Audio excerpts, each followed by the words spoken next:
Atomic Habits. This book is so OP, it's actually crazy. Nobody would believe there's literally a book out there that solves your entire life and gives you like infinite information, but here we are, here it is. It should probably be worth $5 bajillion.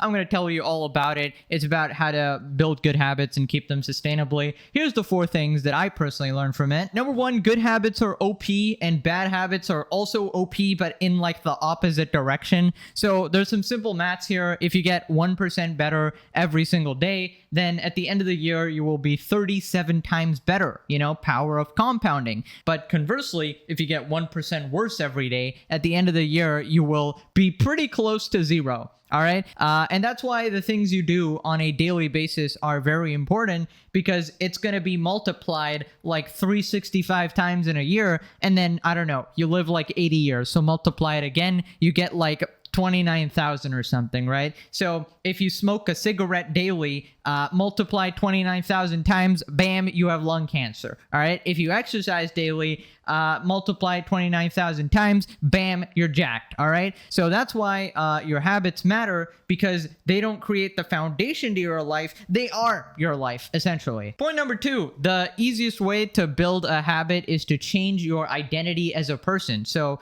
you don't eat healthy, you are a healthy eater. You don't read a book, you are a reader, right?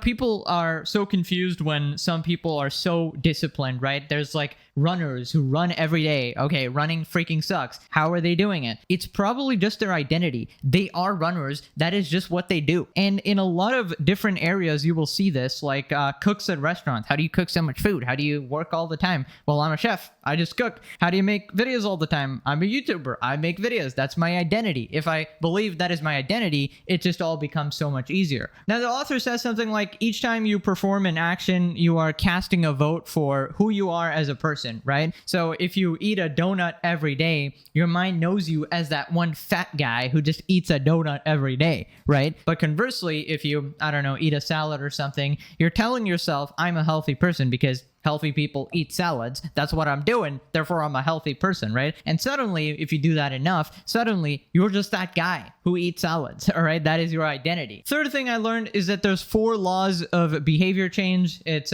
make it obvious, make it attractive, make it easy, and make it satisfying. So make it obvious is make the habit obvious. So I will do X habit at X time in this location, right? So there's no guesswork in the whole thing. For example, you could be like, all right, from tomorrow, I'm going to be a healthy person. I'm going to go to the gym. Okay, that's completely useless. When are you going to go to the gym? Which gym are you going to go to, etc.? What time are you going, right? So instead, it would be better to say, I am going to the gym tomorrow at 5 p.m., particularly the gym right next to me, 5 minutes away from me. All right. It's obvious. You're more likely to do it. Number 2 is make it attractive. For example, if you like podcasts and you need to run, you should pair those activities together, and you only listen to podcasts when you're running. All right. Suddenly, you're just automatically going to be running a lot more, because otherwise you don't get your precious podcasts, right? So bundle things together to make it attractive. Third point is to make it easy. So if your gym is 2 hours away, you're never going to go. Okay. Who the hell wants to, drive for 2 hours? So you make it easy. You go to the gym that's closest to you, 5 minutes away, or if you don't have that, you go do a home workout instead of going like an hour away or something. Another example is that if you constantly snack on cookies all the time, it's better off to just not buy the cookies, because then they're not in your house, and it's very easy to avoid snacking because it's no longer easy, right? It's just you have to go all the way to the store. I actually applied this in my life very recently. Basically, I was taking a morning walk every day, right? Just to get some sunlight and fresh air.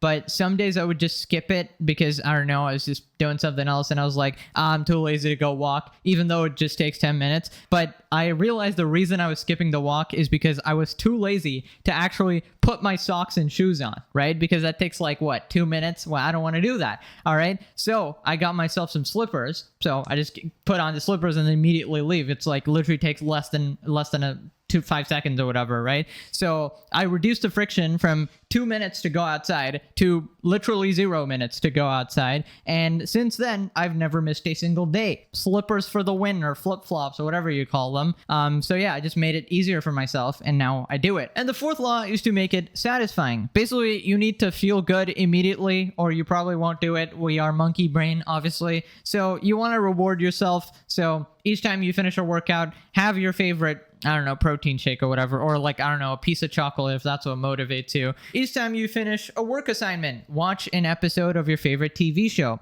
I was pretty much like subconsciously doing this my entire life. Anytime I'd finish something difficult, I'd reward myself with something I liked, and then I was more likely to do the difficult thing because my brain registers that, hey, right after I do this, I'm going to have something awesome to look forward to, right? So reward yourself each time you complete a good habit, like a little gold star. Right? Oh yeah, there's one more thing you can do is sort of gamify it. Basically, like, I don't know, if you complete a workout or whatever, just cross it out on your calendar. Just be like, okay, I crossed this out, I made some progress, and you're telling yourself, you're telling your brain it's sort of like a game, and then you look back and there's a bunch of crosses and you feel good about it, all right? I don't know how it works. We're monkey brain. We like any sort of progress. We like any sort of video game replication in real life, and that's sort of the closest thing you got to it. Now, the fourth thing I learned is sort of like the inverse. It's how to quit bad habits, right? So it's taking some of those principles and reversing it. So essentially, you make it invisible, you make it unattractive, you make it difficult, and you make it unsatisfying, right? So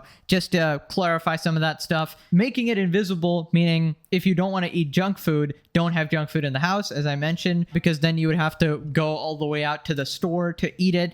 And personally, even if I can want a cookie so bad, but I'm not going to the store to get it, right? Boom, bad habit gone. Make it unattractive. For example, if you want to quit smoking, then what you do is you print out a bunch of posters of smoking gives you cancer, put it all over your house, I guess, and make your wallpaper a picture of black lungs, people coughing and dying, just the most horrific shit. So suddenly smoking is also is very unattractive. The thing is, like, obviously somebody's gonna point out, yes, smokers know that it gives you cancer and all that shit, but it's just removed, right? They feel like, oh, I can just get away with this and stuff. But if it's right in front of your face, then you're less likely to do it. Like if you enter your house and each time you try to pick up a smoke, it's just filled with warnings everywhere, your brain is going to be like, ah, shit, this is pretty unattractive. I don't want to do it, right? Point number 3 is make it difficult. Basically, I don't know, if you're working on an assignment or something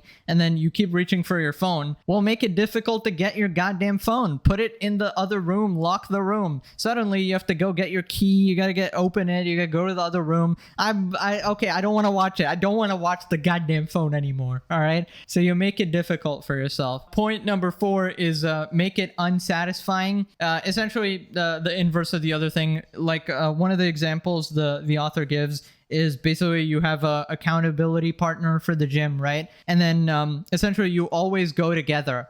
But then if you want to quit going to the gym, then you have to tell them like, hey, actually, I'm not coming today. Actually, I'm quitting the gym entirely. And it's like really cringe. It's embarrassing to do. They're probably going to try to talk you out of it. And yeah, it's just really unsatisfying. It's something you don't want to do. So you're less likely to do it by having an accountability partner or whatever. That's kind of what I learned from the book. It's kind of OP. The lessons are pretty life-changing. Honestly, everybody should give that book a read. This is not a self-help channel, by the way. I don't know why, dude, I'm just reading these books and I feel like talking about it, but I'm slowly going to transition into just posting complete random shit. Anyways, click this video to change your life. I do not care anymore. I don't know what I'm doing. All right, bye-bye.